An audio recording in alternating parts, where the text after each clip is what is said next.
प्रणाम। मैं अशोक दीक्षित, एस्ट्रोलॉजर और वास्तुविद।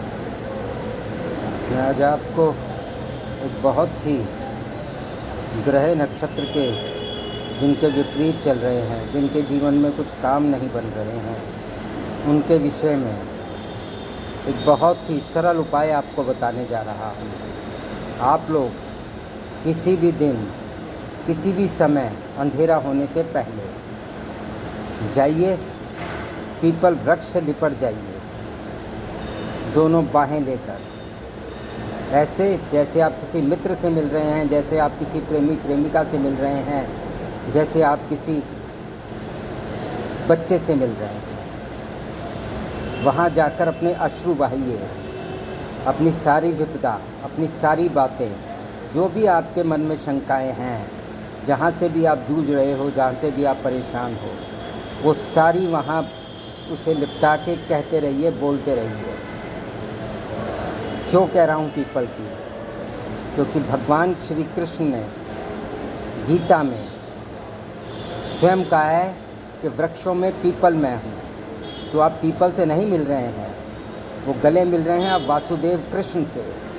और वासुदेव कृष्ण ही जो हैं वो 2400 अवतारों में पूर्ण अवतार हैं। उन्होंने ही कहा मैं ही मैं हूँ, मैं ही मैं हूँ, मैं ही मैं हूँ। आप किसी को भी पूछो, वो मुझ तक पहुँचेगा, क्योंकि वो 16 कला संपूर्ण है, वो पूर्ण अवतार हैं भगवान विष्णु के। बाकी कोई भी अवतार पूर्ण अवतार नहीं हुए हैं।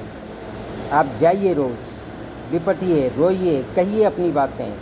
कोई भी दिक्कत है, कोई रोगग्रस्त है, किसी को धन चाहिए, किसी को ग्रह क्लेश है, किसी को शत्रुता की प्रॉब्लम है, जो भी प्रॉब्लम है सब कहिए, लेकिन वो अश्रु आपके मन से निकलने चाहिए।